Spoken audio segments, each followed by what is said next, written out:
नमस्कार दोस्तों, आप देख रहे हैं न्यूज़ नशा हरियाणा और मैं हूं प्रदीप बालरोडिया। प्रदेश के अंदर जो किसान हैं, उनके सामने लगातार जो समस्याएं वो आती रहती हैं और अभी जो बिजाई का समय था, उस समय सबसे बड़ा मुद्दा प्रदेश में डीएपी खाद को लेकर बना हुआ था। इसको लेकर जो किसान है वो लाइनों में लगे हुए नजर आए और उसके बाद में जो खाद की किल्लत है, उसको लेकर पक्ष और विपक्ष के अंदर नोक-झोंक भी देखने को मिली। सीएम को खुद विधानसभा में कहना पड़ा कि डीएपी की कोई किल्लत नहीं है और जो पैक्स हैं, जो ग्रामीण स्तर के ऊपर कोऑपरेटिव सोसाइटी की जो बनाई गई हैं, वहाँ पर भी ये डीएपी खाद पहुँचाने की व्यवस्था की गई है। इसी को लेकर आज हम चर्चा करेंगे और हमारे साथ वरिष्ठ पत्रकार करमवीर जी हैं। करमवीर जी, डीएपी खाद को जी। लेकर लगातार जब भी बिजाई का समय आता है और उस समय किसानों के सामने एक बड़ी समस्या होती है कि बिजाई से पूर्व एक डीएपी खाद है वो उसकी बिजाई करनी पड़ती है ताकि फसल अच्छी हो। परंतु सरकारों की तरफ से लगातार दावे किए जाते हैं, चाहे कोई भी सरकार रहे, चाहे बीजेपी हो, कांग्रेस या अन्य सरकार नहीं हो, परंतु हर बार किसानों को उसके लिए लाइनों में लगना पड़ता है और कई बार तो हालात ये हो जाते हैं कि डीएपी खाद को थानों के अंदर वितरित किया जाता है। तो आप इसको लेकर क्या कहेंगे कि किसानों के सामने जब अन्न की बिजाई की जाती है, उससे पहले इस तरह के जो हालात होते हैं, तो इसके लिए किसे जिम्मेवार मानते हैं आप?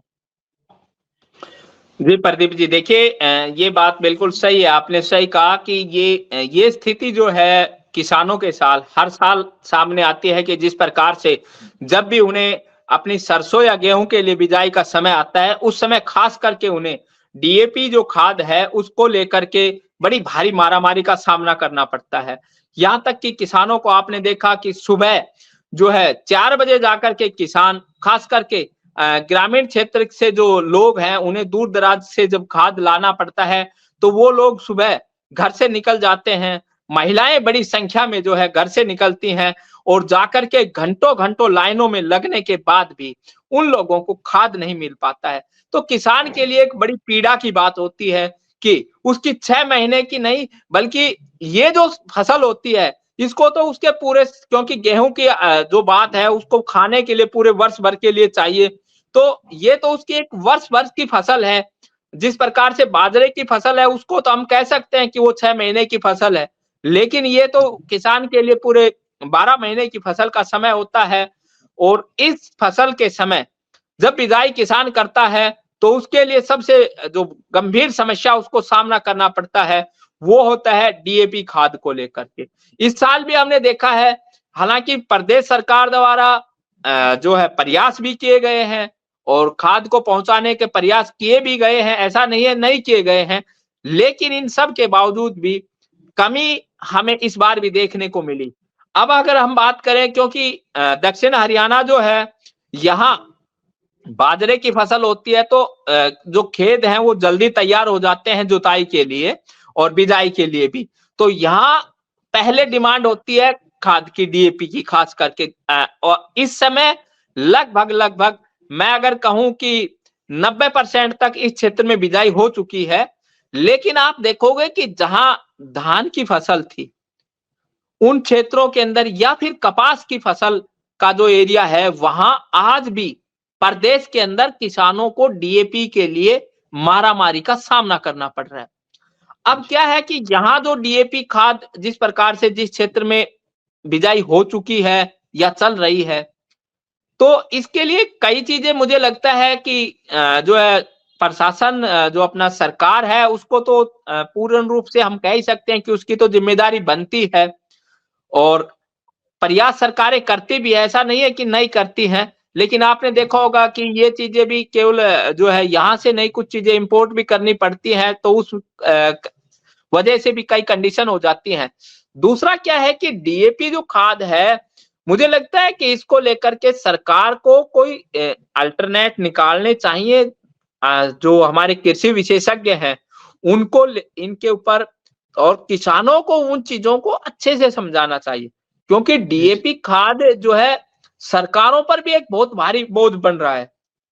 आपको पता है कि अब 1350 रुपए का जो कट्टा किसान को मिल रहा है यहाँ, प्रदीप जी ये जो कट्टा है इसके ऊपर 1000 रुपए के आसपास सब्सिडी दी जा रही है एक बैग पर। जी, जी, जी। तो कितने मैट्रिक जो टन पूरे प्रदेश के अंदर खाद की आवश्यकता होती है। तो उससे सरकार के ऊपर कितना जो इस सब्सिडी के रूप में जाता है।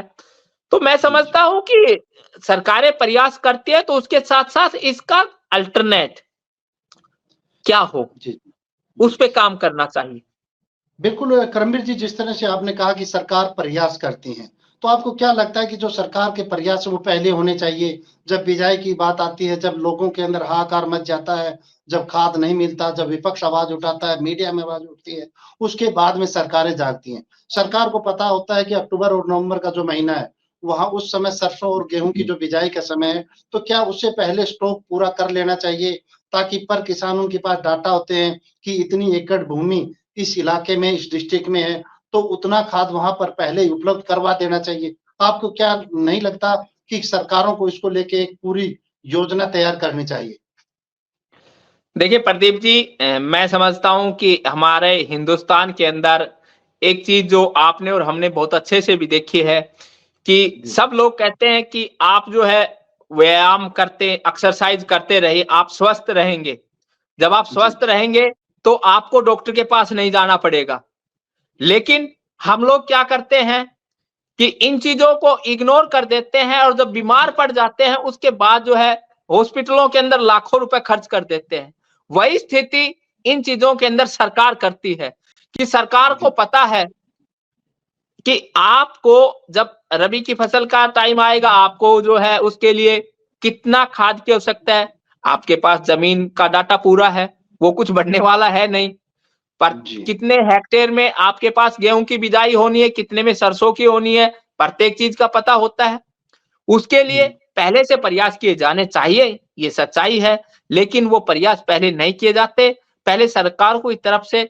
और दूसरा देखिए, मैंने पहले भी कहा कि जो है इंपोर्ट भी करना पड़ता है, तो दूसरे कंट्रीज से कुछ कंडीशन भी लग जाती है। लेकिन उसके लिए भी सरकारों को पहले प्रयास करने चाहिए कि आपको सितंबर के अंदर आप जो है इसकी सप्लाई शुरू कर दें, ताकि किसानों को किसी प्रकार की जो अगेती फसल लगाने वाले हैं, वो अगेती के समय उन्हें मिल जाए। जिस प्रकार से आपने देखा कि अभी जो है इसके डीएपी की जगह एनपीके वगैरह कुछ चीजें आई थी, एनपीए वगैरह भी था कुछ, तो ये चीजें अल्टरनेट के रूप में है। दूसरा मैं कहना चाहूंगा कि सरकारों के साथ साथ हमारे किसान भाइयों को भी इसके अंदर थोड़ा सा समझने की जरूरत है कि जिस प्रकार से जो है अल्टरनेट दिए जाते हैं, तो किसान उस चीज को जल्दी से अडॉप्ट नहीं करता कि नई चीज है, पता नहीं रिजल्ट क्या देगी। जैसे मैंने कहा कि किसान की तो साल भर की खेती है ये वाली, इसलिए किसान जो है वो इस चीज को जल्दी अडॉप्ट भी नहीं करता। तो वहां भी सरकार को इस प्रकार के कुछ सेमिनार वगैरह करके और किसानों को पहले मोटिवेट करके रखना चाहिए, ताकि जब समय आए, अब सरकार जो है पहले प्रयास करती नहीं है, जब कमी आ जाती है तो फिर जो है किसानों को अल्टरनेट देती है, और ऑन द स्पॉट जो अल्टरनेट दिया जाता है, किसान उस पर भरोसा कैसे कर ले। तो ये चीजें आपको जो है कृषि विभाग है उसको पहले से अपनी तैयारियां करनी चाहिए। आपको कितना डीएपी चाहिएगा, कितना उसका अल्टरनेट के रूप में दूसरी चीजें हैं वो किसानों को दे, किसान को किस प्रकार हम सेटिस्फाई करें कि इसका रिजल्ट भी ये रहेगा। इस फसल के लिए आप सरसों की बिजाई कर रहे हैं तो उसके साथ आप सल्फर का प्रयोग कीजिए, डीएपी की मात्रा कम लगेगी आपकी। तो ये जो चीजें हैं आपकी, इन चीजों के ऊपर आपको किसानों को एक जागरूक किसान के रूप में उनको आगे करना चाहिए। विभाग को चाहिए कि केवल कागजों के अंदर तो जागरूकता के कई कार्यक्रम आप चला देते हैं, लेकिन आप गांव के अंदर जाइए, किसानों को आप फिर उस चीज को गांव के अंदर एक दो जो प्रगतिशील किसान है उनको पकड़ करके और वो चीजें आप कीजिए कि भाई आप डीएपी की जगह ये चीज यूज करेंगे, इसका रिजल्ट ये। तो प्रदीप जी उसके लिए जो है ना फिर कुछ हो सकता है। बाकी प्रदेश के अंदर कमी रही है, इस बात से कोई इनकार नहीं चाहिए, सरकार कितने भी दावे करे और आज भी कमी है। अब आप एक चीज देखिए ना कि डीएपी का समय गया नहीं, उससे पहले जैसे मैंने कहा कि ये दक्षिण हरियाणा के अंदर सरसों की फसल होती है।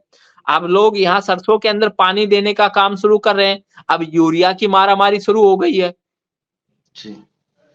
तो ये चीजें हैं कि इनके लिए प्रबंध आपको राज्य सरकारों को समय रहते करना चाहिए। और आप हमसे जुड़े रहने के लिए सब्सक्राइब करें YouTube पर, फॉलो करें ट्विटर पर और लाइक करें Facebook पर। और ज्यादा जानकारी के लिए आपको टाइप करना होगा सिर्फ न्यूज नशा।